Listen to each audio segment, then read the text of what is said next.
The views and opinions expressed on Dojo Drifter Live are those of the hosts, guests, and callers, and are not necessarily those of Wusa Studios, its management, or other hosts or advertisers.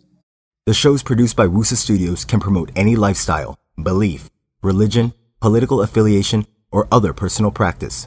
These shows are for entertainment purposes only and might include strong themes, images, sex, or language that may not be suitable for all audiences. Viewer discretion is advised.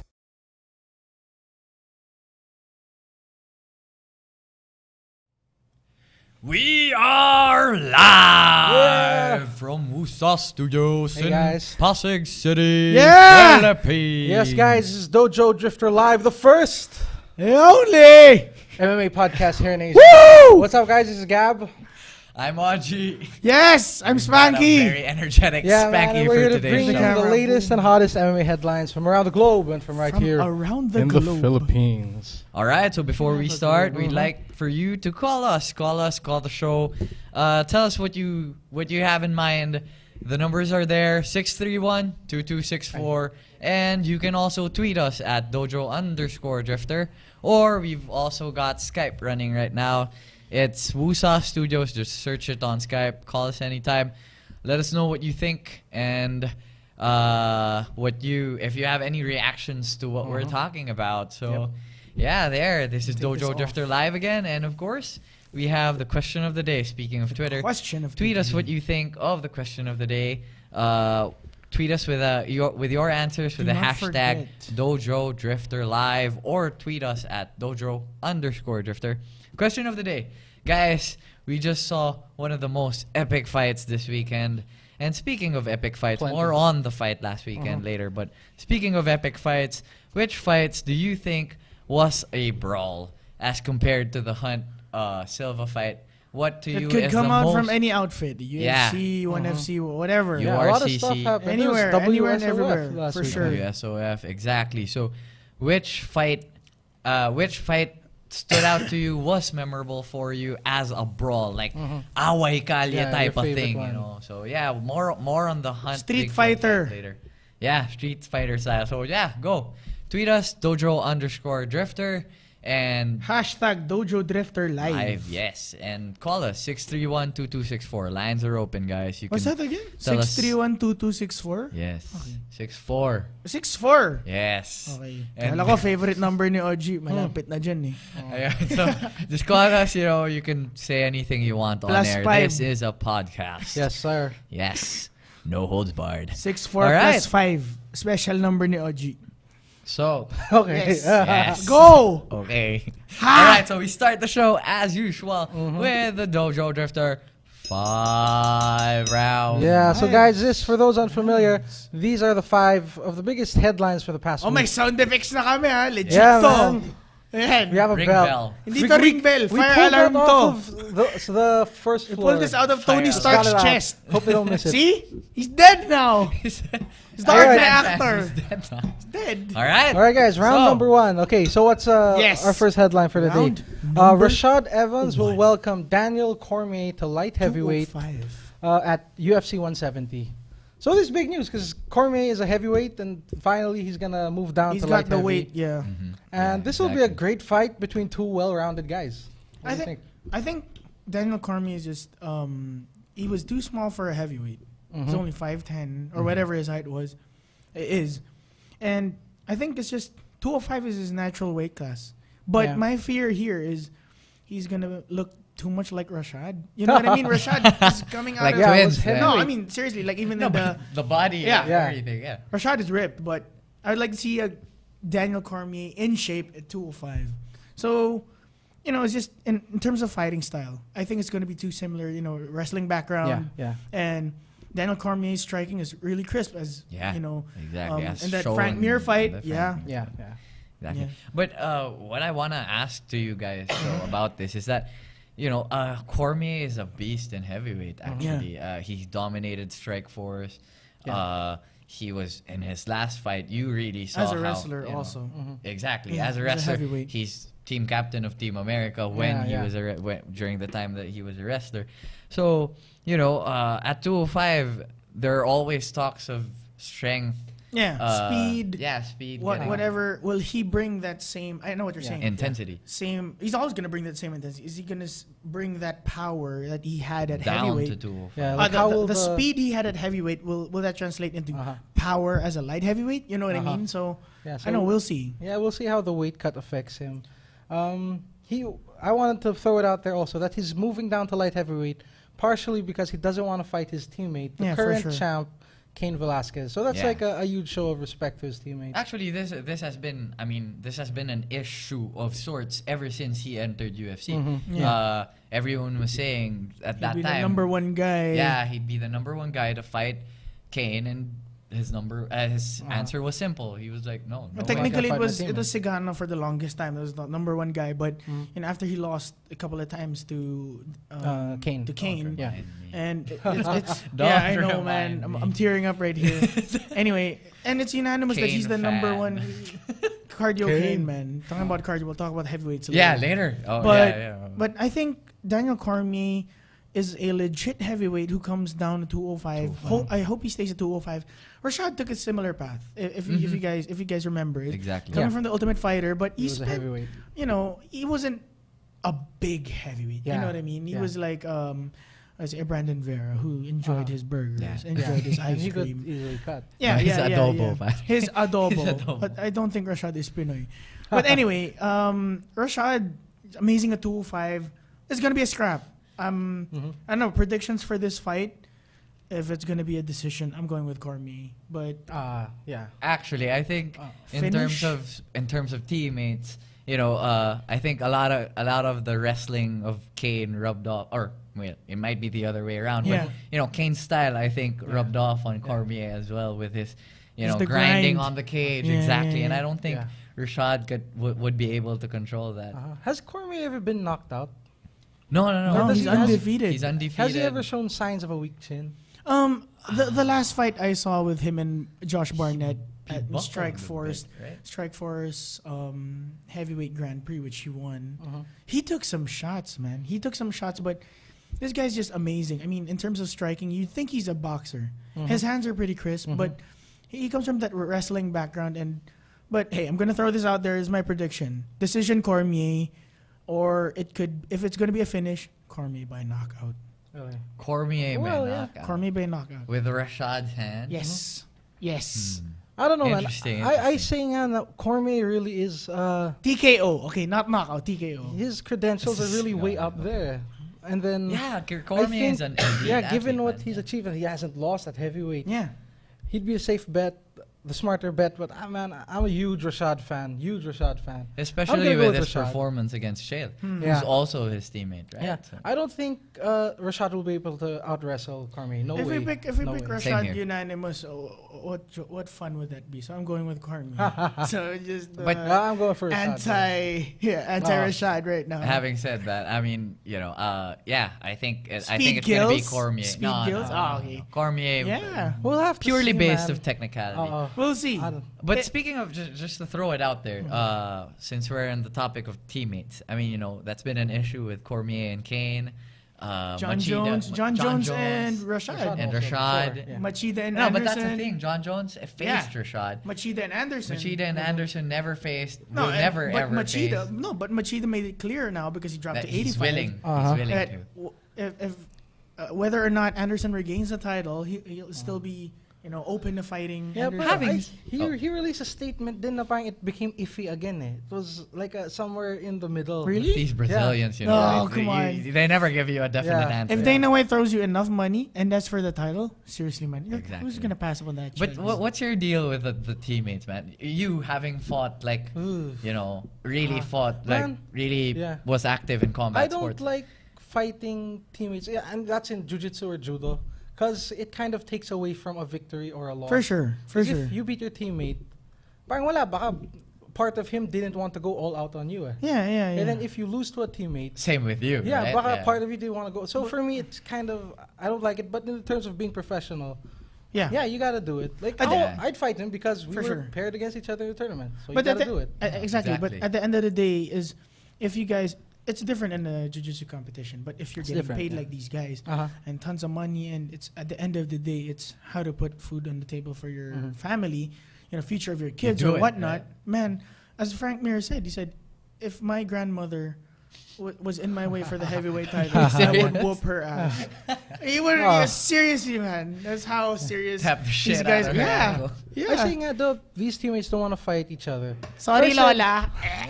A good example of the good that could come if teammates fight is Machida and Munoz. Yeah. Knocked them out and then didn't do unnecessary damage. Exactly. For sure. I said, Napang, you see, that's the benefit. Since they're teammates or they're friends. I'm going to ask you a question. If Anderson was to face Machida in the future or whenever, if it's even plausible, would Anderson show the same respect? Honestly, do you think? Anderson, I don't think so. I mean, I think he would. Are you serious? I'm a big Anderson fan, and I don't think he'll help show mercy. I don't think so, man. Because when the cage door closes, take that. Yeah, I'll take this. Take that. It's our guest. Yes. Later, Susie surprise. Hello. Yeah. Guys, if you've been following DojoDrifter.com, which I know you haven't, Drifter on Facebook, you haven't been following us, you'll know that today we have a special guest in the red corner. In the blue corner. All right, but more on that later. Go. So that's it. Evans, Cormier. Yes. Round 1 is over. Yes. Ding, ding. Sorry. And then round it's 2. the Archer actor. We go into Asian MMA territory. Harris Sarmiento, former PXC lightweight champ, has left the promotion to join ONE FC. Big news. Big news. Join in ONE the FC. Philippines, as usual. Yeah. Well, for me, I mean, I've always looked up to this Harris. The Sarmiento. Hitman. Exactly. I've followed his fights on PXC. Sorry to say, man, but he's outclassed his opponents in PXC. Except Striegel, Except Striegel. That's a top tier guy like him. So UFC could have gone level either way, for type of guy. sure. Throwing it out there. People forget. I did my research on Harris Sarmiento. I'm pretty sure he competed in Strikeforce when Strikeforce was starting out. You know what I mean? Not the Strikeforce everybody knows that. The Dan Henderson light heavyweight champion. Yeah. Exactly. You know what I mean? The threat to the UFC. So many fights, like 30 plus fights. Yeah. I think he's fought Gilbert Melendez. Like he's fought really good guys. And he's been actually he tried out for the Ultimate Fighter. Sent in his resume. The answer that he got was, "Sorry, you're too experienced to fight for the Ultimate Fighter." But the thing is, he didn't get a contract after that. He asked for a UFC contract after that, saying that, don't give me you won't give me the Ultimate Fighter, then send me in. Yeah. I think he's in between that. He's too experienced for the Ultimate Fighter, but I think they still need to see 2 impressive fights or even more from him on a professional level, outside the UFC. But speaking of ONE FC, I mean, dude, this is a great addition to the roster, to the ONE FC roster. He's gonna be facing guys like Fodor, Lowen. Lowen. They have a picture together. I think they're friends because they're both Hawaiian. Oh my god, dude! Enough of this friendship. He cornered Lowen during Edward's fight. Are you serious? Yeah, he did. They should fight because they're in the same weight class. No excuses, man. Who knows? Well, we'll see what happens then. But great. Well, for the guys who haven't heard of Harris Sarmiento, search him up. Impressive fights. He has heavy hands. Yeah, and he's a Filipino-Hawaiian, if I'm not mistaken. Yeah. So he's pure Filipino. Yeah, but he's got some good... His Hawaiians are Filipino. He's got some good submissions also. Alam ko madami siyang submission wins. Yeah, he so has. All around, he's pretty good. He's good at the guillotine show. And I said this speaks a lot about ONE FC, that they could steal the champ. Not just some fighter maybe having a bad record in PXC, but the lightweight champion. Yeah. So it goes to show that big moves are being made in the MMA scene here in Asia. Askren, you got Askren, you got Harris Sarmiento. Which moves us to round number 3. Yeah. Round number 3. Not round number 3. The rumors are that Ben Askren has joined ONE FC. But this isn't confirmed.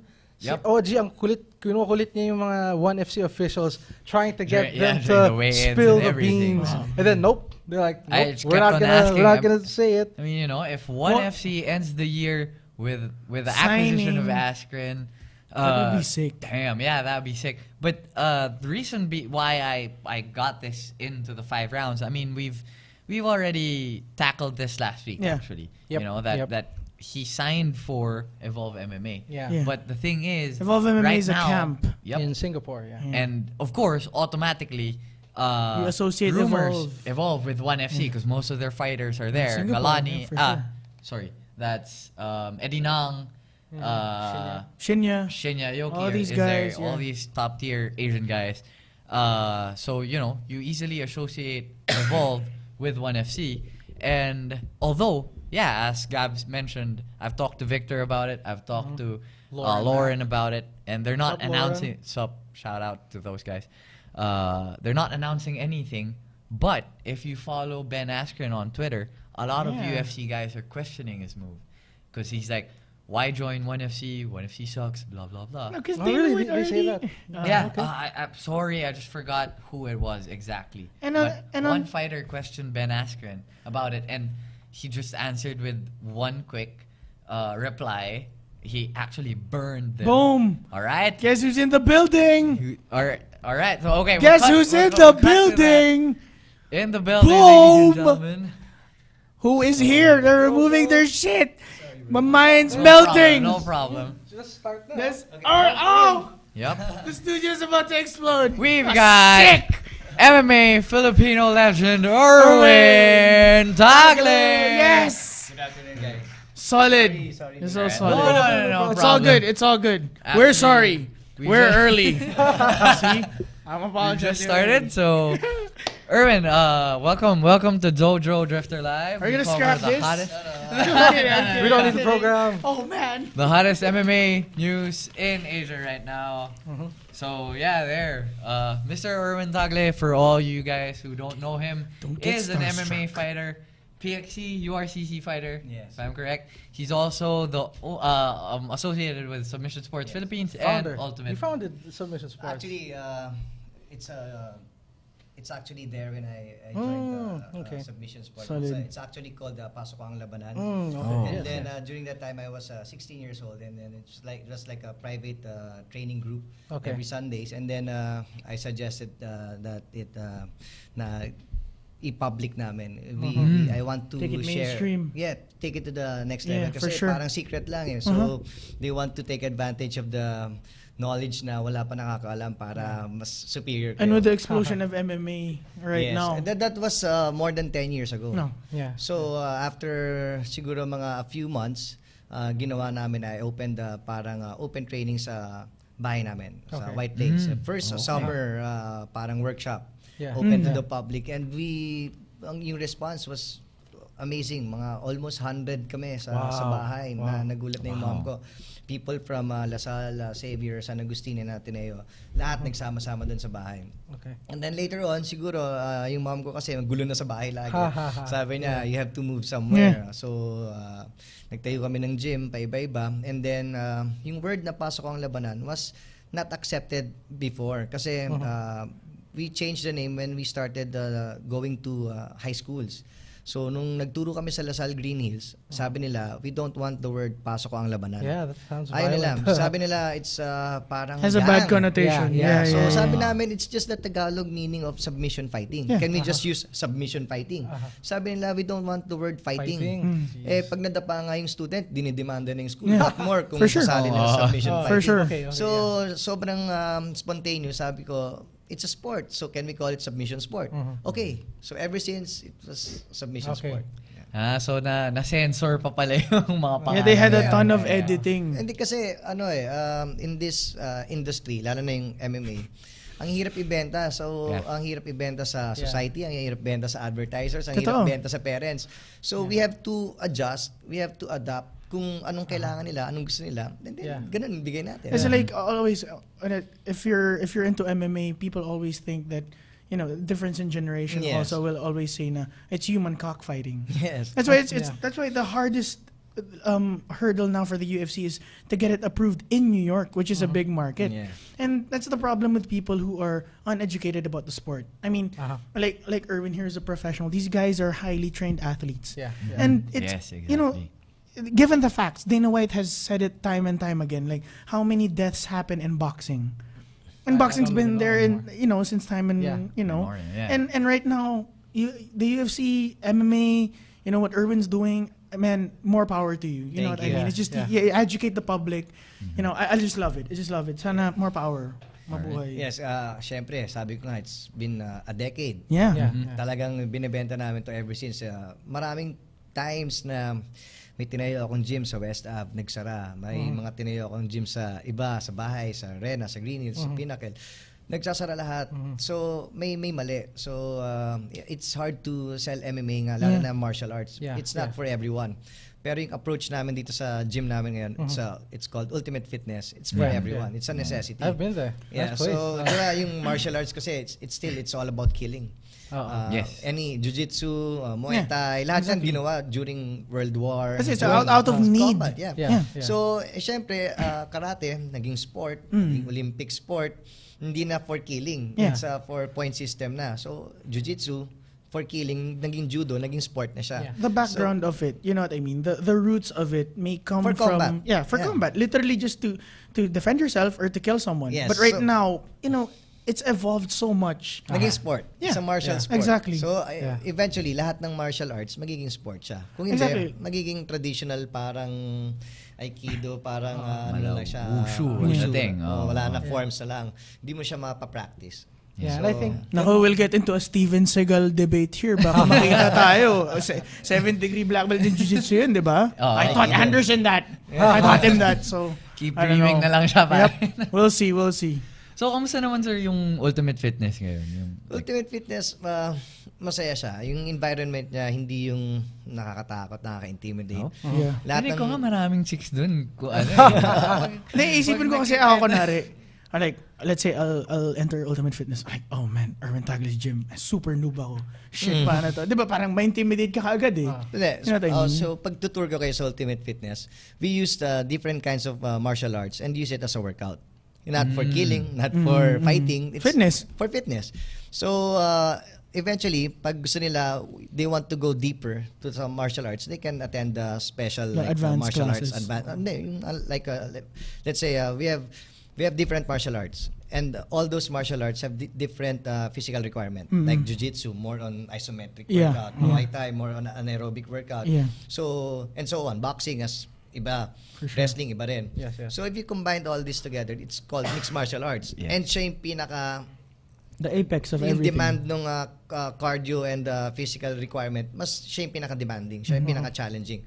So we took all those martial arts and took out all the conditioning workout and sineperate namin. We use different martial arts and use it as a workout. No physical contact, no nothing, just the movements. So pag lahat sila, okay parang at the same time I'm learning martial arts while just getting fit. So pag gusto nila matutunan yung martial arts alone, like jiu-jitsu for example, pwede sila mag-attend ng class. Okay. Pero they're not required. If they just want to. Pero for sure. Ganon. So yung approach namin was yung physical conditioning requirement ng lahat ng martial arts, hiniwalay namin. And then that's for everyone. Everyone can train like a fighter, but not everyone's a fighter. Without having to get punched in the face. We fight every day, different kinds of fights. Some fight for health, for their weight, for some fight for some reason. Iba. Some just wants to get better at what they do. So we fight every day, just different fights. That's great, man. If you train like a fighter, then you can handle these obstacles in your life. That's true. That's and it's like, I don't know if you agree with me, it's like how many years ago the apex of fitness, if you look at it, when running was when running was the thing. It was the run. I run. If you look like a runner, marathon bawat kanto. If you look like a runner, I'm not bashing the runners. You know what I mean? It's like that was the apex. I'm not, bro. Exactly. Yeah. So the apex of fitness right now is the mixed martial artist. Actually, like every time may tinutour nga ako sa gym, we always compare it to triathlons. But we're not saying anything na, wag kayo mag-triathlon, masama. Hindi. Magkaiba lang yung requirement. Example, sa triathlon kasi, 4 hours, 7 hours, 6 hours, mahaba. Yeah. Pero kailangan yung heart rate mo, steady lang. Steady. Yung heart rate. Hindi ka Pacing. pwede mag-sprint ng 4 hours, nadapa ka, babaksa ka. Sa MMA, 15 minutes to 25 minutes, pero yung heart rate mo mataas. So, opposite. Opposite talaga. Kasi sa amin, sprint all the way. 25 minutes. We have to keep our heart rate up. Kasi ganun sa laban, adrenaline laban, non-stop. Kaya yung workout namin, kahit triathlete pumupunta sa gym, ubos. Kasi they're not used to sprinting. So, doesn't mean na masama yun. Kasi mental toughness also, nandyan. Sa amin din, mental toughness. Ang only difference, tingin ko, pagdating namin ng 5th round, sa last, parang finish line, malapit sa kanila, they just have to cross. Right? Ito buhos. Ito, sa last namin, kailangan mo sumuntok, milag to make down or defend the takedown. Like, your performance in the first round should equal that of the 5th. Yes, exactly. Ganun din sa kanila. Sa first, kailangan ma-maintain yan hanggang sa huli. Pero nga yung ending, kasi yung benefits, I think, sa mataas na heart rate at a certain period of time, yung benefits niya, doble pa doon sa mas mahaba. Kasi sa first 2 minutes pa lang, we're already fat burning. And then sa kanila, sa kalahati pa lang. Sa next 3 hours pa lang. And you think about it, like for the average Joe who doesn't, who's always busy. You know what I mean? Who doesn't have a lot of time on his hands. So it's a perfect workout for them. Yes, you know what I mean? Like, we have this called workout called Fight Form. I created this workout. I was parang tinulungan ako ng Bo to launch it, Bo Athletics. And then it's a combination of different martial arts and different martial arts movements. We extracted wrestling movements, yung sit-outs, jiu-jitsu movements, mga guard. No partners. Muay Thai and then some wrestling. Simulate a fight scenario and will make you experience what physical challenge fighters go through in every fight without the physical contact, without getting hit. But nandun yung 3 5-minute rounds, 1-minute break.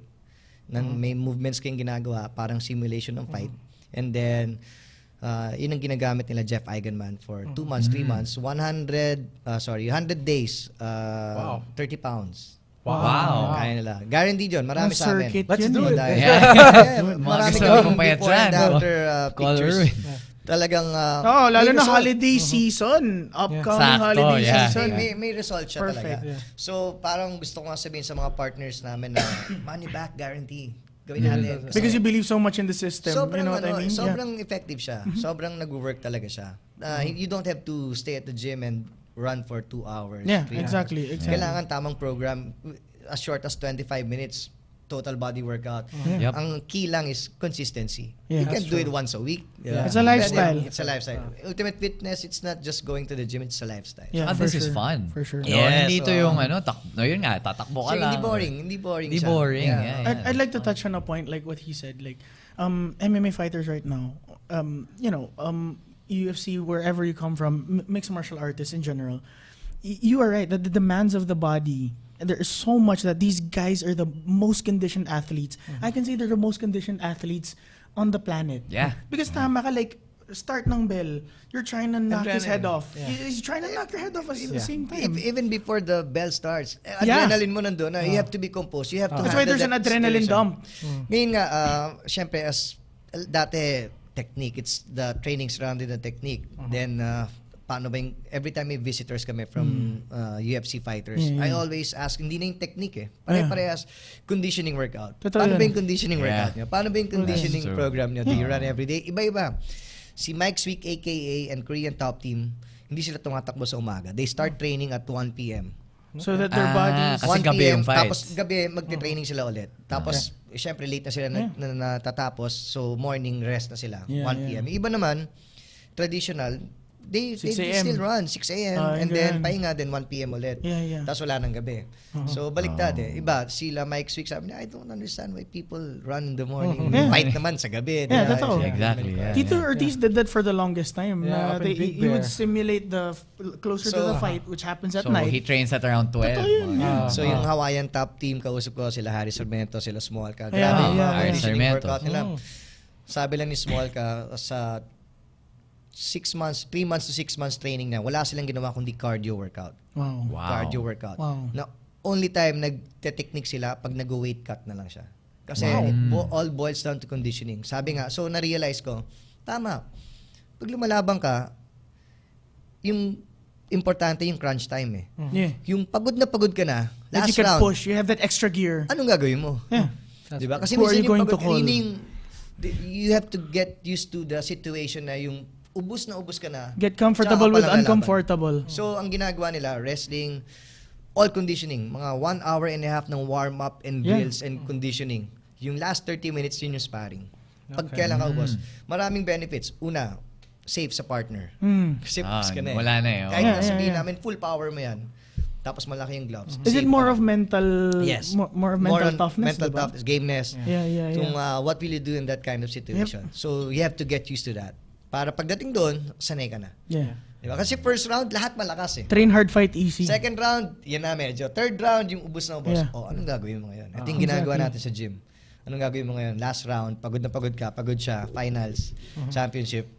So, yun ang sinasanay ito. I have a question. Like, at the top, the baddest man on the planet in the UFC right now is Cain Velasquez. Yeah. He's also known as Cardio Cain. Incredible cardio. Yes, Yeah. I mean, exactly. do you agree that he's a freak of nature? Kasi a guy that big, alam mo yung katawan niya parang Pinoy eh. Walang kutsi. Alam mo yun? Like, he would eat anything he wants. Actually, parang nga siyang Mike Tyson sa heavyweight. Maliit siya para sa heavyweight. Yeah. Compared kila Kaya niya Bigfoot. But Tyson looked like, a guy who looked like, Tyson. Ito parang kaka-Krispy Kreme ko lang. Pero Parang poop, kaya na. at the end, like 5th round, like Lalo pa siyang hindi lumalakas. gas. Yeah. Yeah. And people don't understand, like, he's throwing everything. At the same time, he's also taking some.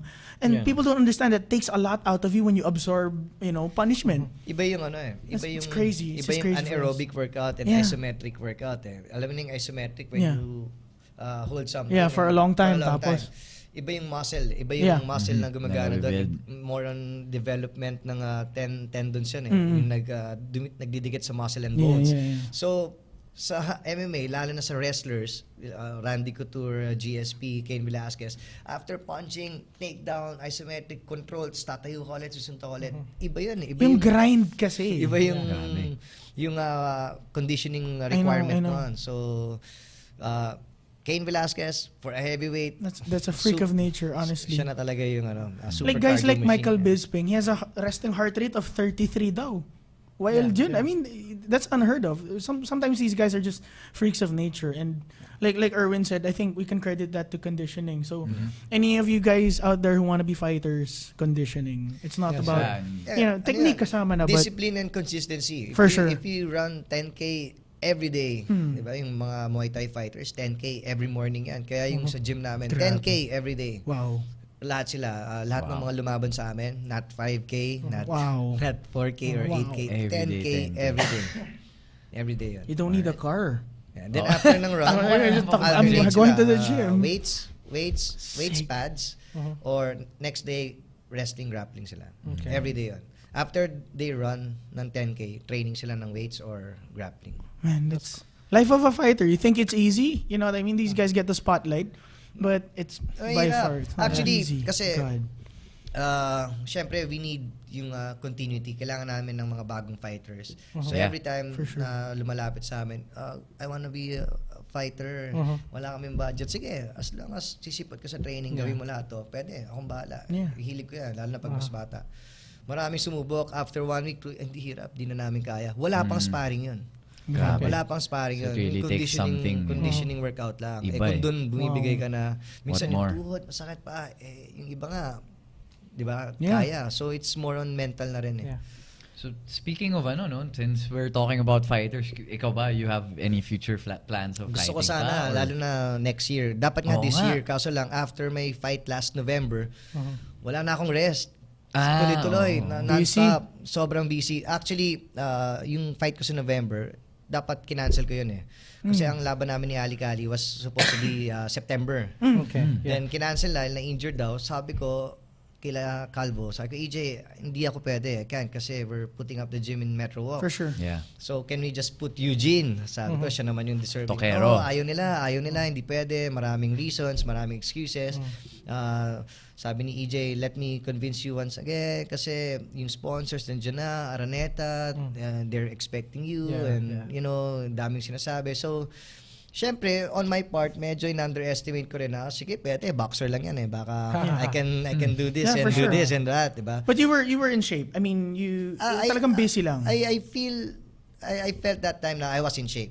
Pero mentally, I was not Focused on that fight. Kasi you're focused on other things. Being an entrepreneur. And nandun ako sa dugout, iniisip ko yung mga delivery ng mga treadmills and mga bikes. Di ba? Kasi in a fight, preparing for a fight. Dapat. Kasi during training lalo na, nagtitraining kami sa Renaissance that time. And then nagta-transition kami for Metro Walk. So I had to train muna sa Renaissance, wala pang gamit. And then may mga delivery, magbabike ako papunta doon. Wow. After training, kasi balik ulit ako sa Renaissance for a training again. Training session, walang rest, no nothing. Hanggang sa we decided na pa-deliver ng mats, doon na tayo mag-training. We were training na mats lang ang laman. On the fly, On the fly ito. Lahat yun nangyayari habang inaantay namin yung laban. Syempre, excited ka sa laban, excited ka sa gym. Pero kaya nga hindi ako kinabahan ng laban kasi wala doon yung isip ko. Wala doon masyado yung focus. Yung game plan namin was 1 round at a time. It's a 5-round fight, so kailangan isa-isahin na. Pero nandun na round 1, tapusin mo na lahat. Everyone was kailangan mo na ubusin, tapusin mo na lahat. So good na. So na-carried away din. I didn't expect na matibay din siya kasi solid din yung kicks. Hindi nga ako makalakad next day sa kasipa. You caught him in the chin with the high kicks a few times. Nag-usap kami kasi I'm now part owner of Safe House then. So they wanted us to train him para kay Small Ka fight. Sabi ko, after na lang tayo mag-merge kasi nakakaya kila Harris and That's true, Luis Small Ka. Every time nandito, nag-extend sila sa gym. Tinuturo nila lahat ng technique nila. So sabi ko, after na lang, then we can talk. So actually, Ali naman was hindi siya part owner ng Safe House, but the Safe House owners, they sponsor him every time he's parang here. siya yung main fighter nila. Doon siya nakatira. Lahat ng kailangan niya, binibigay. So, yun lang yung arrangement. Pero it's not really a part owner. See, it's good that we're talking about this because people don't understand that. See, like, Erwin here is an entrepreneur as well. So, it's not just, he'd like na, his whole life is about training. He train. But at the end of the day, it's, is to think about how to put food on the table. You know what I mean? How to make money. Honestly. And you can't, sa totoo lang, you can't be fighting forever. Not everyone's built like Randy Couture can fight at, how old was he when he retired? 48. You know what I mean? Actually, sabi nga ni GSP, he's a martial artist. With or without UFC, he'll be training every day. As a martial artist, as a spirit, He wants to be the best at what he does. So, kailangan ganun. With or without competition, we still train. Pero iba pa rin yung gusto mong i-test. Gusto mong makita kung competition. For sure. Brings out the best in you. Lalo na if you watch it and tapos sasabihin mo sa sarili mo, actually, kaya ko yung tao yan eh. Diba? Doon mo nga madidiscover na I was reading this book na in the middle of a heated situation yung laban, talagang may mga situation na you'll be pushed to your limit and doon mo malalaman what you're really made of. Kung anong gagawin mo sa situation. For sure. And then you'll discover yung desire to win, desire to finish the job, yung perseverance, yung discipline. Doon lahat sa moment na yun, doon ganun kabilis. So lahat doon nag-a-adjust. Hindi pwedeng, teka lang, pwede bang bukas? So it keeps you sharp, focus, and then parang brings out the best in you. I wanna ask Erwin a question. Go. Like, ito, alam ko matagal na tong fight nito, pero UFC, balik lang tayong UFC.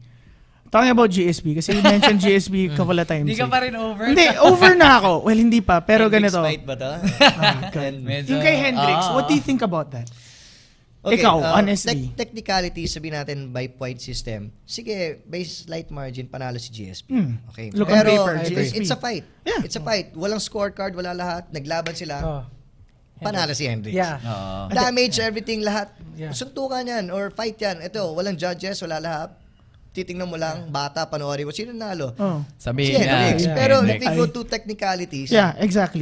It's a sport. Maraming ganun. It comes down to, when you look at the paper, you can't deny na, sorry, lamang si GSP na kaya nga there's two significant. kinds of fighters, like Mayweather and Pacquiao. Diba? Parehas sila magaling. Pero Mayweather, technical aspect and more on the science of For sure.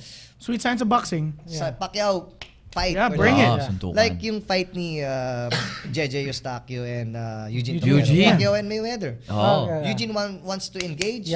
Exactly. Eugene was game the whole time. We saw that fight. Diba? So, experience. Sabi ko nga, bilis mag-adjust nila JJ. Nag-usap kami nila Mark Sangyaw after. Much respect talaga sa kanila. very well experienced. Sabi nila, ang galing, tibay ni Eugene, hindi namin kaya sumabay. So we have to play the game, yung points, yung takedown and everything. Pero sa K1 rules, sabi nga ni Ole Larsen, bawal umatras. 30% of your fight first, 3 atras mo, disqualified ka na. Patayan talaga. So 2 steps back, warning na yun. Warning. Although sa MMA kasi iba, syempre may diskarte. Pero yun nga, if you really have to play by the rules and the point system, maging boring na siya, di ba? Machida, Machida and Munoz. No, hindi. Dan Henderson. Dan Henderson. Dan White, di ba? Nakita mo, talagang lumalayo lang si Machida. Pero perfect game plan. Mayweather, di ba? Perfect game plan. I'm hooked on, I don't know if you catch Glory Kickboxing. Yun, kasi yun yung pumalit sa K1 eh. Dati K1 yung Apex. If you see these kickboxers, even yung heavyweights. Bawal umatras. Hindi talaga. Tsaka hindi bawal. It's like, it's not galit lang talaga sila. Hindi sila talaga pwede umatras. You know what I mean? Walang reverse. Sa K1 kasi yun talaga yung rule. Yeah. Bawal umatras. But if you see these guys like Alistair Overeem, it's like, dude, wala talagang atras eh. It's just not there. It's like, alam ko bawal, pero it's not there. Hindi ka talaga kaya umatras. Speaking of awesome fights, I just want to bring up the UFC Fight Night yesterday na nangyari. Heavyweights? Were you able to catch it? Yeah. Grabe, wild yun. Fight night that happened in Australia yesterday.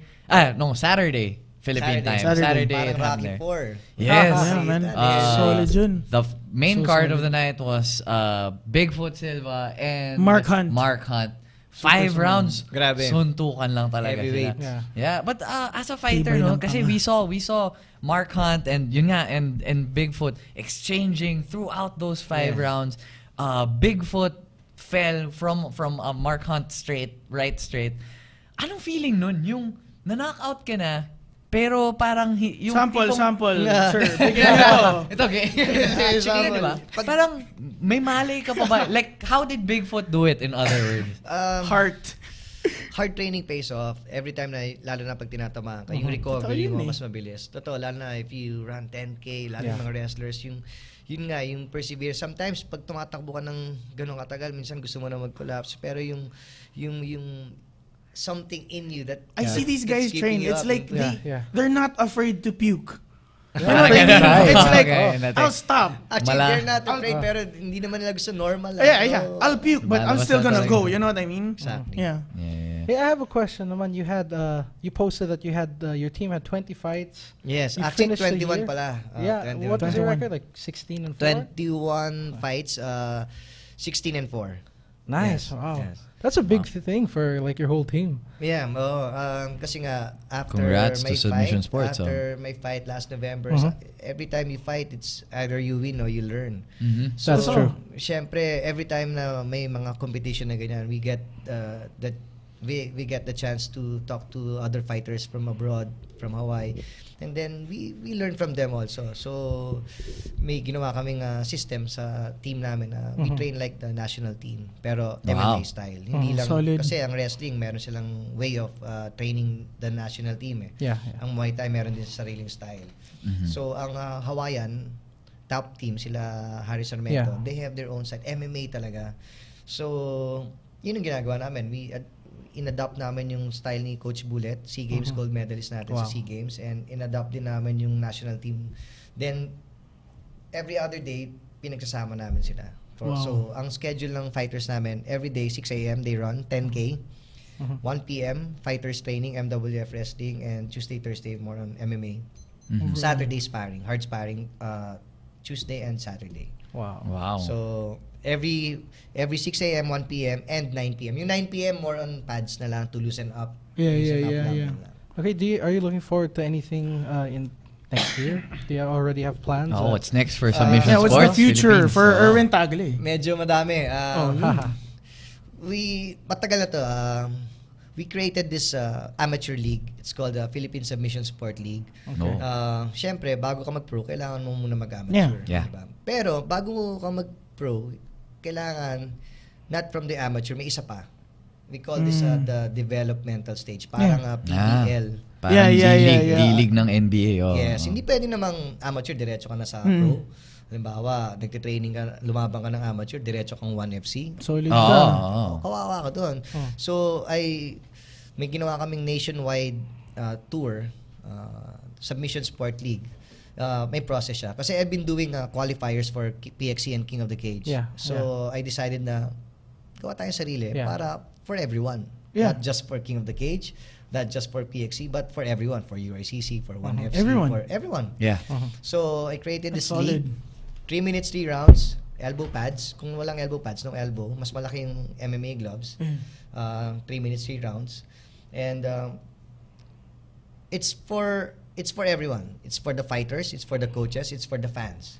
Unang-una, the fighter will create a fan base. So para pa nag-pro siya, may followers. May followers. And it's development for coaches and fighters, yung relationship during the fight, during they know what to work on. Lamang siya. For sure. It's a process. Yung crowd, masanay siya. Lahat yun, it's a part di ba? Para si Eugene, nagulat kami sa 1FC, sobrang professional on the dot, lahat. Tsaka wild yung crowd ng 1FC, sisigaw at sisigawan ka. So another experience for us. So doon sa developmental league namin, madidevelop lahat yun. They can get more experience or pag linapitan sila ng mga pro league, gusto mo bang dito na parang draft? Parang they have a choice. They want to get more experience, they can stay at the league, or if they want to upgrade. There's a talent that these guys get to choose from. You had one event already of this. Yes, it's parang dry run namin. Ginawa ko sa XS Club. Every week, 10 fights. Every Wednesday night. Oh, cool. May cage kami linagay sa... This is King of the Cage. Sali tayo. Ginawa ko yung first... I'm good. Yung first 2 weeks, ginawa ko for King of the Cage. So, last 2 I weeks, saw that on Instagram. Ko na parang individual siya. So, we're planning a nationwide nga next year. Naka-lay down na yung schedule. And then, siguro, later on, we can announce kung solid. saan. Okay. I have one question for... And then, again, may process yun. You can't just join the qualifiers. Meron kaming screening and tryouts. Yung screening and tryouts, we announce it. We do it in a mall. Tapos papagawa namin sa kanila yung mga ibang conditioning test to check their cardio. Hindi ka pwede sumali, walang delikado cardio. rin kasi. Baka mamatay ka rin eh. Fighter parang tank abot. Yes. After ng cardio, yung skill test, striking and grappling. Pag pagod na pagod ka na, anong gagawin mo? Composure mo. Huwag mong pakitang pagod ka. Pakita mo na may kaya ka pang gawin. Everything. Yeah, everything. Then from there, we select. Kung medyo high level talaga, you don't need to go to qualifier. Recommend ka namin sa big event kaagad. Pero pag tingin namin questionable pa, we make you fight with this It's basically an audition. Yes, screening and tryouts and qualifiers. Solid. Yeah. So may process talaga. So pag dumating doon sa big event, okay, dami ng dinaanan nito, dami ng experience. So may fans na and everything. I have a question lang. What weight do you walk around at? I mean, kasi is there ayan, yeah, 135. You cut more or less 10 pounds 125 ang last fight ko. Pero nung last but could you cut fight more? namin, hindi na ako nag-cut eh. Parang pag-weighin ko, 125 na ako. Okay na. Natural 125. It came with the conditioning siguro. Actually, problema ko yun yung maintain ng weight at saka gain. So, let's say, nung training ko, 135 ako Monday, siguro mga Friday, Saturday, nasa 129. But these guys are big kasi like Harris Sarmiento.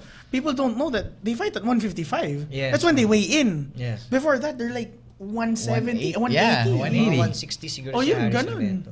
Si Luis Smolka, yung tumalo kay Alicali. Ayun, yun, matangkad yun eh. Matangkad pa siya kay Harris Sarmiento. Lumalaban doon siya sa Hawaii, 155. 155, 145, 135, 125. These guys should Bumaba write a ng book on weight 125. cutting. 22 years old, Grabe. 21 years old. It's science. It's science. Yes. Ayun, mahirap yung weight cut eh. Si Eugene nga, talagang yun, like him. point, lalo na yung 1FC, Oo. 0.3 strict sila. Yeah, kilos eh. 57.3. So, overweight kami ng 57.6. Overweight kami ng 0.3 10 minutes, 0.1 na bawas. Isa pa ulit. After 10 minutes, 0.1 na bawas. Isa pa ulit. Ayaw nila. Strict sila sa 0.1. Grabe. But Eugene, he's your first 1FC. 1FC fighter. Yes. Okay. Meron siyang 5 more fights, 2-year contract. And, solid. Linapitan kami ni Victor Cuy. Sabi niya, after that fight, gusto ko talaga kagad sa card. Yeah. Very exciting fight. Yun yung gusto nila eh. Yeah. And they kept coming forward. So much respect. Yeah, and personality-wise, then when he's like brushing up his hair and the crowd reacts to it, ako That's good. That's money in the bank for 1FC. Speaking of 1FC, I mean, last Friday was their event, 1FC Moment of Truth in Mall of Asia, which featured so many Filipino fighters, yun nga, including Submission Sports' own Eugene Toquero. But let's touch on that, no? We saw a heavyweight bout against Alain Ngalani and Paul Cheng. Yun, actually medyo, were you able to watch that? Yeah. Medyo weird lang yung ending, no? Oh, yeah, we saw each other there. Overwhelmed nga yung... si Ngalani. Sobrahan sa muscle. Ang laki, nakita ko talaga. Kasi pag heavyweights, pag nakapatong na sa'yo, hirap. Iba. Yun nga, kasi actually ako, when I watched it, sabi ko, because for those of you who didn't watch it, Paul Cheng was brought down by Alain Ngalani. They were rolling on the floor. Paul Cheng gets on top of Ngalani. Ngalani gives off his back. I didn't catch that puts fight, off around 3 to 4 shots back sa ears, side of the head. Tapos nag-tap out si Ngalani. Almost 300 pounds is almost. Yeah, exactly. Sabi ko, nagulat ako parang, because you never see that in the UFC, someone tapping out of 3 to 4 shots. Parang yung heavyweight na last URCC, Marcus and Igor. Kahit hammer punches lang yun, almost 300 Iba yung bigat. Iba yung bigat nun. Mabigat eh. I talked to Paul Cheng afterwards. Sabi nga niya sa akin, parang he didn't expect Ngalani to be that strong on the ground. So, sa banyo. Magkakasama tayo. Sa urinal eh. Nakita sa CR, sa'yo, idol. And then the next fight was between Aladdin Tan Vu and this Korean guy, si Kim. Kim won via guillotine choke. It was a good fight also. Rear naked ba? Rear naked in the third. Sorry, rear naked pala. Sorry, in the third. And then we go on to the Filipinos. Ito na nga, yung Team Lakay. Eugene Toquero versus Gehe Eustaquio of Team Lakay. Actually, as you pointed out a while ago, sobrang okay nga nung fight na yun. The intensity between those two. Can you give us a brief background on Toquero's game plan before the fight? Although, unfortunately, he lost to Geje. Si Eugene kasi always, he wants to end the fight right away. He's always going for so a good knockout. Finish. So, syempre, dapat as a coach, dapat sabihin mo lagi na one round at a time. Win one round at a time. Kasi if you don't succeed doon sa game plan mo na going for the knockout, talo ka na. Kasi risky eh. Ang game plan ni Eugene was always a counter. Malakas siya tumanggap. Kaya gusto niya, pag tinamaan siya, ka-counter siya na mas malakas. So, yun ang game plan niya lagi. It's either mag-slip siya ng konti or pag tinamaan siya, okay lang. It didn't work kasi JJ Eustaquio's running away. So, every time magsusuntok siya, medyo wala nang hindi na yung... So, tinatimingan niya lagi na every time pumasok si JJ, tsaka siya papasok. It worked a few times. Pero risky nga. Hanggang sa naging takedown na. Instead naging takedown. What weight class was this in? 125. Weight. Toquero was big. Yeah, Toquero was big. Tall. He came in big. Yeah, he was tall. He's a big flyweight. Although payat siya nun. Pero para sa akin naman, it was a good fight. Hats off to Team Lakay. Nag-adjust sila ng game plan talaga. At first kasi, ganyan eh. Salpukan. Low blow. Yun lang. Pahinga ng konti and then, iba na. Iba na yung labanan niya. Take down and layo na siya. Although lumaban si Geje saka si Eugene nung first laban. Siguro Eugene has to work on his wrestling takedown defense and his groundwork talaga. Kulang sa ground talaga si Eugene pa. But I guess, man, super learning experience. Kasi, di ba, si Team Lakay has been with 1FC for how many years now? It's our debut. They started the whole, It's our debut. Siguro, next year, more fights for us, 1FC. I know this card was basically Team Lakay. You know what I mean? Everyone was there. Ganda nga nung pinakita nila from the last May event ng 1FC. 0-4 sila. Ito, lumabas si Lucky, di ba? Sabi ko, first time ko nakitang bumuhat ng sapatos si Luis. Sabi ko, sa marketing, panalo na tong sa Submission Sports. Sabi ni Luis, nagte-text sa amin. Ayoko na mag-corner, baka ako yung jinx nyo, ako yung malas. Kanina nandun sila sa gym bago ako pumunta dito. Si Eugene and si Luis. Dumating si Eugene, magte-training sila. Sabi ni Luis, hindi na ako sasama sa'yo. Sabi ko, hindi, ganun talaga laban. Sabi ni Eugene. Sabi ni Luis, Hindi, bago ako dumating sa buhay mo, 7-0 ka eh. Ang dami.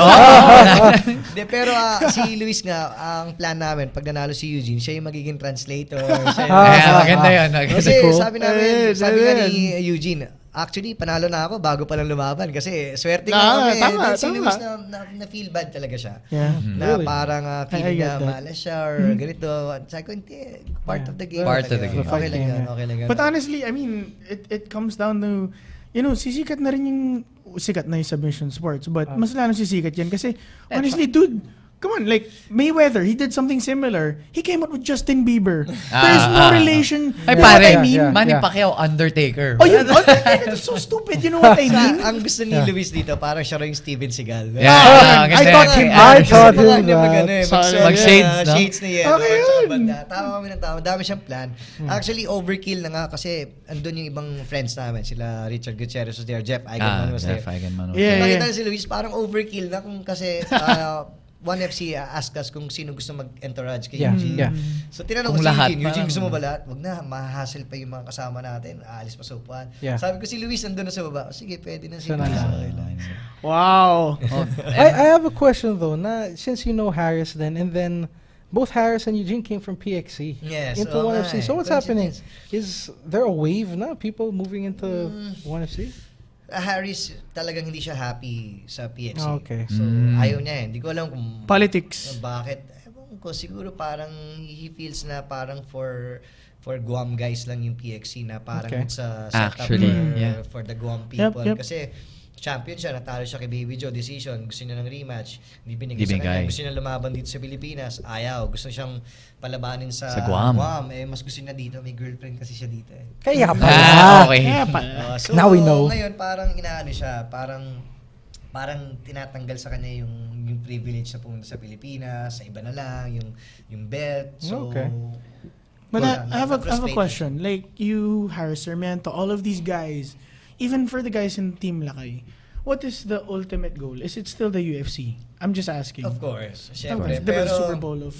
For example, halimbawa, sila Harris, sila Ryan Diaz, mahihirapan sila pumasok sa UFC. Kasi dun sa fight record nila, although marami na silang fights, ang ganda nga ng record nila. Gusto nila ng UFC, konting talo. Yeah. Si Harris, almost 100 fights total yan. Yeah. Pero 40 wins, 30 loss. Ganun. So, ganun yun dating. sa Muay Thai, dami. So, mahirapan sila doon. Kasi ang hinahanap ng UFC, mga fresh. Mga bago. 4-2, 4-0, That's why 10-0, 10-3. We were talking about it nga kanina na parang actually ang ganda ng pasok. Ang ganda ng 1FC sa Asia ngayon. As in, ang lakas nila. They've been getting fighters. Rumors are in na baka pumasok pa nga si Ben Askren sa fight nila. But yeah, actually big opportunity rin to for submission sports, lalo na you've got Eugene Toquero in there. Sana masundan, no? Actually, they want more fighters from us. That's good. Yeah. Inaayos na namin yung mga contracts sa mga ibang organization. Then tingnan natin kung makapasok sino pa. pwede. I mean, they have no shortage of sponsors, as you can see on the shirt here of Sir Erwin. I'm just saying. So, pasok tayo. Guys, sa amin naman, sponsor din naman kami. Nandito na Sir Erwin, di ba? So, yun. So, wait lang next on the card, no? Yeah, tapusin lang. Edward Folayang versus Latuel. Actually, ang ganda rin ng laban Ganda na laban. kasi it started with Latuel Stare down in the standing center. in the middle of the ring. Weird. Tapos bigla siyang binanatan. Wala na siya nagawa. He caught Edward in the eye, kaya namamaga yung mata. Mata ni Edward ngayon. Pero may chin yan ah. I mean, the guy from CC Latoel. Damn. Kept coming. Binugbog siya. Wala. Hindi siya bumagsak. Cardio lang, naging factor. Yeah. Naubos. Third round, naubos. Edward, cardio machine. Hindi mo Pag nakita mo kasi mga hita ng mga Team Lakay, talagang tubong bagyo eh. Kasama ko sila mag-training. Siguro 2004, 2005. Throwback. May laban ako with Richard Lasprilla. I stayed in Baguio for 2 months. Okay. Solid. So you trained with Coach Mark? Lahat sila kasama ko. Wow. Si Kevin, Edward. We did not know that. Lahat sila. Alam ni Edward. Kaya alam ni Coach Mark. Kaya pa nagkikita kami parang, uy, yung respeto ko sa'yo. Siyempre, laro lang. Okay. Talagang everyday, magkasama kami noon. Every morning hanggang gabi. for 2 months straight, every day.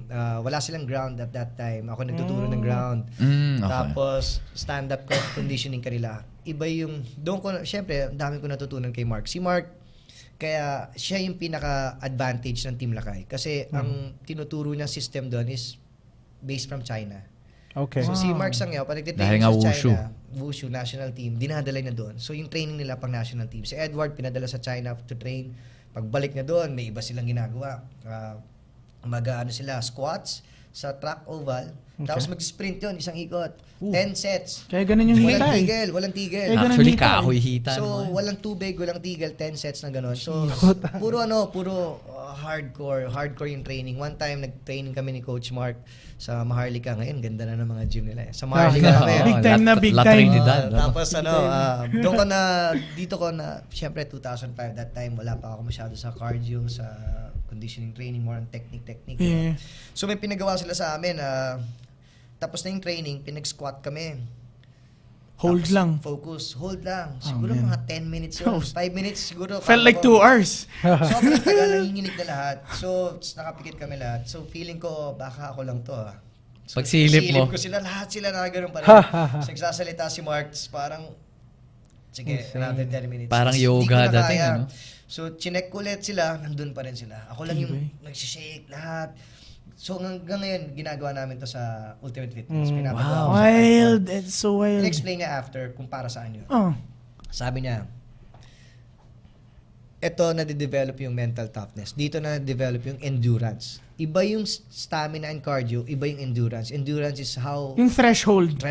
How much you can endure the pain. Pag nasanay ka na kahit pagod ka na, wala na yung muscle mo, pero kaya ng utak mo, kaya pa yan. Unlike na, kaya pa ng muscle mo, malakas ka pa, pero yung utak mo bumigay na, wala na lahat yan. There's no other training for that Honestly, how you train your mind, diba? Exactly. That's the only way. So that's one way to train, and one way to train also with yung mga push, yung wrestling. Pero that's one simple way to make you realize na yung that's a very good point what Erwin said. It's if the mind is strong, the body will follow. Yes. But if it's the other way around, the mind is weak. Kahit na strong yung body mo, wala yung mind mo. Alam mo yung tipong, the body saying, yes, I can do this. That's the mind is like, no way, man. Sobrang tibay mo, sobrang lakas. Sinuntok ka sa body. Nagtatalo na sa isip mo ngayon, masakit ba yan? Hindi, kaya. Pag bumigay, wala na. Parang tiklop ka eh. No? Tiklop ka. Sorry, ganito. A perfect example of that is Brock Lesnar, Alistair Overeem. Tinadyakan siya, diba? Tanggap si Brock, shake it off. Solid. Tinuhod siya. Tapos sumad face. May split second pa na, I mean, he came from, surgery and all that stuff. For sure. Just a perfect example again, like what Sir Erwin said here. So, again, experience with Mark Sangyao and Team Lakay. Iba, sila na yung parang, we get guidelines from Harrison Mento and all these guys. Si Mark Sangyao, straight from China. Diretso. Conditioning workout, yung Sanda conditioning workout. Kinukwento nila sa China, buffet pa yung mga pagkain doon. Sa China, sobrang dedicated sila sa Wushu. Yung fighter na babae at fighter na lalaki, pinagbi-mate nila yung anak, yung future fighters na. So, may breeding pa talaga. Spartans to Exactly. Exactly. And then si Mark, lahat yun, ina-adapt niya doon sa Baguio. Yung system nila, sobrang gano'n. Sobrang cool. China-made talaga sila. Solid. Yeah, actually, I trained with them once din. Tas si Roldan Sangchaan said exactly that. If the mind is strong, the body will follow. That's yun. Like, talagang mind game. I saw that on Tumblr. And that's really what they inculcate in that gym. Sangchaan, I mean, sorry. Pag nakita mo si Mark, very soft-spoken. Ganun siya sa lahat. Ganun siya pa nagtuturo. Pati pa nagpapataya na, knock-out na lahat. Kalmado pa rin. Actually, yes. That's what I like about... We saw Honorio Banario fall down. Siya parang went up, tapos inano niya si Honorio. All of these Pinoy fighters, really, honestly, it's like, when you step in the cage, they bring it. But outside, as soon as the ring, sounds, it's humility. Exactly. Exactly. I like that about Pinoy fighters. I'm just saying. Yeah. So, solid. Actually, and goes to show naman the other side of Coach Mark, yung kay Kevin Belingon when he knocked out Santa Cana. That was a brutal knockout. Left to the temple, man. Grabe. Si Kevin actually, that was a swift knockout. Yung third fight namin ni Richard, na-injured yung likod ko. So, they were asking for replacement. Si Kevin yung tinawagan namin. Okay. Kami nag-refer. Sabi ko, Coach, kailangan replacement. Si Kevin. Sabi ko, si Kevin, bata pa yun. Di, pwede na. Tingnan mo. Pagdating. Kasi nga, sa Baguio, bata pa siya. Pagdating na, punta sa gym namin, sobrang laki. Laki, di ba? Ano nangyari dyan? Sobrang bilis sila mag-develop doon. Tapos, siya talaga mahilig sa grappling yun si Kevin. Tapos, sobrang bilis na sa striking. Saka these guys from Team Lakay, it's like, yung Igorot blood, honestly. Yeah. Parang pag nakita fighters. mo yung hita, parang dude, hindi na nila kailangan ng kalabaw eh. Sa si Kevin, dapat nagpupulis na yan. Mukhang wala na siya sa Team Lakay eh. Buti na lang, colorblind siya. Kaya Hindi siya nabasa. Hindi siya natanggal. Blessing pala itong Blessing pa na yung colorblind siya. Fun facts, guys. Kaya Colorblind. Wild yun. Kaya pala, pag dumudugo yung kalaban niya, parang, wala pa. Wala, green yan. Tubig lang. Green yan, green yan. Pawis lang yan. Green. Di ba red siya? Green. Green! And we go to the main event of 1FC. Well, sayang na lang. Heartbreaking. It didn't come back to the Philippines yung belt, featherweight belt of 1FC. Koji Uishi fighting Honorio Banario. That kid has heavy hands. Team Lakay. That kid has heavy hands. Accurate. Yeah. Accurate lang, and pare. we saw the Accurate record. lang. Kasi the record, we caught that fight. The record was flashing on the screen. It's like, dude, this guy has 10 draws. He had 9 losses. He had 10 draws. Honestly, you saw the record. Yeah, I like, remember, yeah. Dude, may doubt na parang, dude, sa chamba yun. Tapos nung tinamaan niya, oh my God, dude, mabigat Ganda yung ng kamay. combination. Nung tinatanong ako ng mga kasama ko, ano tingin mo dun kay Honorio before Yeah, the fight? yeah. Sabi ko, I don't think na chamba yung ginawa niya last Yeah. time. Kasi tinamaan niya na si Honorio. Yeah. Naka-recover, tinamaan shots niya. Pero every time na sumuntok siya, sa pool talaga. Sa pool, Accurate oh. talaga. So hindi siya susuntok pag hindi tumatama. Honorio punches in bunches eh. Pero si Uishi talagang Head movement patient. And what is your take on that? Yung guys like Johnny Hendricks, guys who I don't know if Cigano Dos Santos has that like yung knockout power. talagang it's given. Yes, yes. You can't teach it. You know what I mean? You tama. can push so much weight. Sabi nila, kung gusto mo lumakas sumuntok, mag-boxing ka. Dapat lahat ng boxer may knockout power. nakaka-knockout. So, may iba talaga, may gifted May given talaga eh. It's like na- I touch you. Yes. You're going to You're sleep. going down. May Totoo ganun yun eh. Yeah, Man. exactly. Siguro mag-i-increase ng konti pa nag-boxing ka, pero iba nga, hindi nagbo-boxing. Lakas. Oh. So, diba? So you what do you think do you think si Honorio has another shot or what's the future? Kasi syempre kahit papaano Honorio for a while was the face of MMA in the country eh, 'di ba? So, Along with si Edward. Coach Mark, sinasabi naman niya, lahat sa sumali doon sa 1FC, si Honorio talaga medyo pinaka mahina. Compared kay Edward, Kevin, and Roy Duquesne. Kasi sila yung matagal na veterans.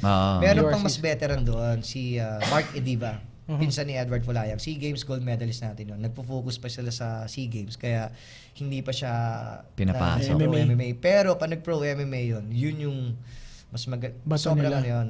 Yun ang ano. It just- Yung ni Honorio yun. It just so Tingin ko- happened Bonario was fighting for the title. Yes. Okay. Siguro si Banario has to, dapat tinake down niya. Or Yeah. Oo, nagsipa kasi siya. Is it- Parang lalo na invigorated yung wrestling nila ngayon with Coach Ali eh. Malakas wrestling nila Yeah. ngayon. tinake down Kasi niya. nakita kahit mo nasa 4 points lang. Yeah. Yeah. Just one Tama. round at a time, di ba? Points But lang. easier said than done kasi when you step in the cage, baka na ano rin siya for Iba. whatever reason. And then wide din yung base ni Uishi. Yeah. It's hard Yes, to take, totoo. unless you go for a And single. tsaka keeps on moving. Ah. Forward, side, forward, back, forward, back. Is it Tama, galing. is it a perfect example of respecting the opponent too much? Yes. Kasi they both, if you parehas remember sila. their Alam last nila fight, na may at kayang any point, nag-knockout. both of them Yeah. have knockout power. Pero so it's pumasok like, si Uishi, magana yung mata. Si, si Koji, tingin ko, yun ang talaga game plan niya. Waiting for Honorio to make a mistake. they had heavy hands. Sinasabi nga ni Coach Mark sabi, kinamusta kasi namin ni Eugene, kamusta si Honorio kasi lumapit sa amin. Usap kami.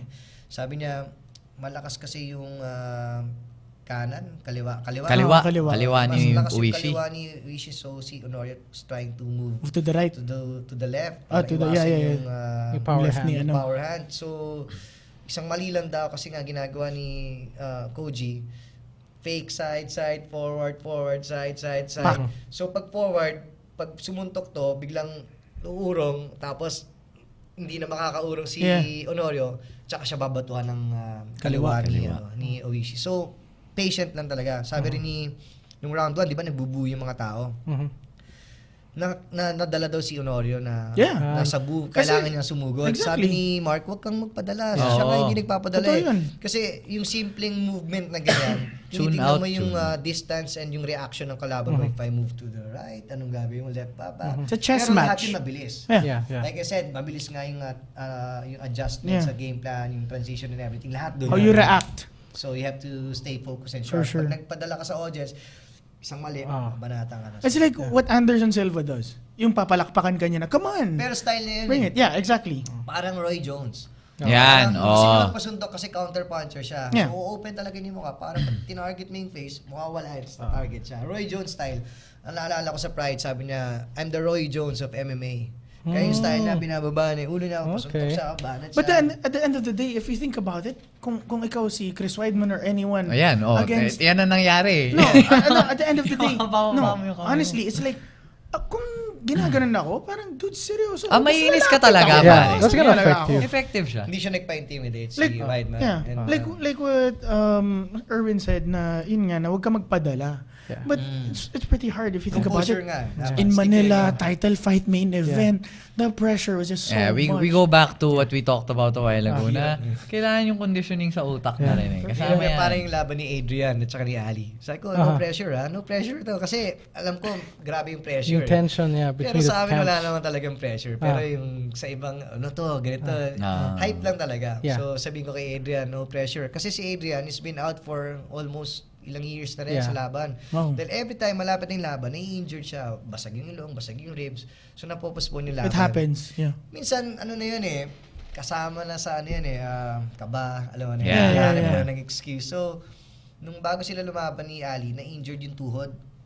So, hindi makalakad, whatever. Sabi ko, no pressure, sabi ko sa kanya. Basta gawin mo yung ginagawa. Laban mo lang to. Laban mo lang yan. Kasi baka na may pressure, lumalabas na yung mga injury. Tapos pinainom siya ng gamot, masakit pa rin. Tapos kinausap ko siya na, simula pa lang to. Sabi ko, no, wag mong isipin may pressure. Nawala, sakit, nag-training. Tapos sinabi ko sa kanya, no pressure, 200 kami manonood. It's like in basketball, like when you're making that crucial free throw, and your teammate, your own teammate will come up to you and say, bro, you got this. As soon as he says it, kakabahan ka. Hindi ko ito kasi-shoot I had it, bro. Diba? Parang, oh, shit. Actually, Or when someone says, no pressure, sometimes... pressure now, thanks to you. Exactly. So, minsan ginagawa namin joke. Like, nung natalo si GSP kay Sarah. Kailangan niya magpa-sports psychiatrist doon na sinasabi niya na kasi lahat, saan daw siya pumunta, gusto gumante, training, na pinapatay niya na yung sarili na pero hindi naman siya nag-improve. So, dapat you have to let go of that break wherever you go. And my mental break and I'm obsessed with Johnny Andrix. Tuloy na yung panalo niya. So, minsan kasi si Adrian na parang pressured siya dahil natalo siya kay Razi. Pero bata pa siya noon. He was a champion at the early age, 17, 16, champion siya sa Fearless. Wow. Kinalo niya si Razi Jabari by round 1 knockout. Tapos na nag-rematch sila, na knockout siya nung third round. Kasi sumabay siya, walang atras. Sabi namin, one round, kaya. So, minsan siguro, naisip ko, baka na-pressure siya. Dahil sa mga nangyari. So after doon sabi ko, you have to move on, let go. Hindi ka pa ready that time, mag-champion. Siguro now's your time na gawin mo lang yung ginagawa. Si Adrian, nag-aaral pa siya during that time. Nung nag-graduate siya, nag-usap kami. Full-time? Full-time na siya. So ngayon, full-time talaga siya. I was talking to Fulayang after the fight. And then, just like Adrian, he was saying that Banayo is very young. He's very young. He said he's not worried about him at all. He's very young. This is not his 24. Time. Yeah, he can only get stronger from better. this. Tama. And then what they were saying, but si Banayo, what they say about Oishi is he's a veteran. That's a word paulit-ulit. I noticed it. They'd say, veterano talaga. But that's what Oishi brought to the table, man. Dude, I think it's at the end of the day, it's a tough loss to swallow, eh. Yeah. Kasi yes, twice definitely. Na, you know Same fashion knockout. You know what I mean? It's like ganito, kay Benson Henderson. It's like someone has your number. Yeah. Before that, Anthony Pettis, it was like he went 7 straight, defeated Edgar twice. You know what I mean? Yeah. And Tama. at the end of the day, it's like, dude, I got awarded my black belt in jiu-jitsu. I'm coming out with my gi. I'm a black belt. Tapos, dude, yung arm bars you in pa siya. 2 minutes, yeah. Pettis yun talaga. Anthony Pettis. Maybe that's why BJ Penn wants to fight Frankie Edgar for the 3rd time, even though he's lost twice. BJ Penn can fight anyone at any weight class. You know what I mean? Yeah. He can get fat, he can get thin. Doesn't need to prove anything. Yeah, exactly. That's baby J for you. BJ. Pinoy yun. Hindi Hawaiian. Serious. Hey guys, wait lang. Before we forget lang. Okay, may championship rounds lang. Just quick mention lang. Rounds 4 and 5 will make a combo right now. OG double. There. Brown. Matt the Immortal Brown is injured. So his fight with Carlos Condit that was supposed to be this weekend is off the card. Wow. Replacement basic. No replacement. No replacement yet. No word on that yet. So the main event is still Joseph Benavidez and Mighty Mouse Johnson. Pag nanalo si Benavidez, we'll bring him here. Yeah. Serious, right solid. From the mouth. It's Coach. boom. Yes. It's in his weight class. Johnson Benavidez 2. Predictions. Erwin Tagle and then Lola. Same here. No, Mighty Mouse. I'm going with Mighty Mouse. Same here. He's just too fast. Perfect timing. He could get caught with one shot. Benavidez has that, finisher's power. Yeah, and training with Dwayne Ludwig. Yes, tingin ko predictions. Johnson, pero sana Benavidez. Sana may improvement. Can happen. Kasi ano ba ang talo niya dati kay Johnson? Decision, di ba? Yeah, decision. Takedowns. Yeah. Mm-hmm. So, I tingin ko si Benavidez coming from a wrestling team Mm-hmm. Yeah. Alpha male. Alpha male. Ang naging problem lang kasi yung transition from stand-up to takedown. Yeah. Sana they find a way na ma-solve yung solution na yung cutting corners with Johnson and then take him down. So, dati kasi diretso lang si Benavidez. So, if he can use his jab to cut corners and then go for the takedown. But people forget it's like they're both 125 pounds. But this is the fastest. 150 yun, walking weight. Oh, wow. For sure, 150. But this is the fastest athlete fast, in MMA right now. Yes, the 125. So, Mighty Mouse, pag nakita mo tumalon-talon to, ibang klase. Under Matthew, Vice President ng Boom! NFC. Under Matthew, Xbox. Diba? Parang always. Let's mention then the 5th round. The last fifth headline round. is Hector Lombard will take on Jake Shields at UFC 171, which is going to be headlined by John Jones versus my favorite, Grover. Is it Grover? Glover. Teixeira. That's a good fight. Teixeira ako dun. Teixeira, lakas doon. Teixeira ako dun. Jones. No, bro. Not gonna happen. We'll see. Well, more on that before the fight. But yeah, well. I'm going with Lombard. Right. Oh, yeah. I'm going for Lombard. Lombard. Judoka. You called it. Are you serious? Okay. Pumunta dito eh. Okay. What? The anti-Lombard right here. We will not counter his. Okay, Shields na rin kami. Shields. So he has plans din. Gusto niya rin pumunta dito. Last month pa niya gusto pumunta dito. Solid! Tarek, trainer niya. Gusto namin i-package Tarek, Jake Shields and Gilbert. Masyado mahal. Gilbert, man! So, pero The Storm. mahina kasi pag Jake Shields lang. Maganda yung Gilbert, Jake Shields. Package eh. So, next year, sana mauna si Benavidez and then Jake Shields siguro. We'll be there definitely. Mahirap i-guess yung Diaz brothers kasi si sensor tayo. Wala nga sensor to, sensor tayo. Ganun kalala eh. Just saying, bro. Ayo, so that's it for the show. I hope you enjoyed it. Well, I want to thank you very much to our first guest of the show. Making history again. Binigyan ang Dojo Drifter. Boom! Mr. Erwin Tagle. Sir, any last thoughts? Para lang Just if you want to train, experience parang international feel about MMA, you can drop by Ultimate Fitness. Ultimate Fitness. That's Metro Walk. In Metro Walk, Ultimate Fitness. Maraming showbiz doon. Visitors kami lagi. Korean Zombie was there. Mike Sweet was there. Sino pa? Jason Townsend. Mark Lehman was there. Gusto namin dalhin si Hendrix dito. Si Galvao. Andre Galvao was there. Andre Galvao was there. Burns, January 6, Gilbert. So yun, big time na po to. Kaya kami small time. Ayun. So there, Ultimate Sponsors, Fitness. Please. Erwin Tagle's Gym. Alright, so that's it for the show. Again, I am Oji. This is Gab. This is Spanky. And of course, Erwin Tagle, Tagle, the man. MMA, the legend. Yes, sir. And this has been Dojo Drifter Live. Yeah. MMA all day. MMA all day, baby. Thank you. Thank you. See you guys next week.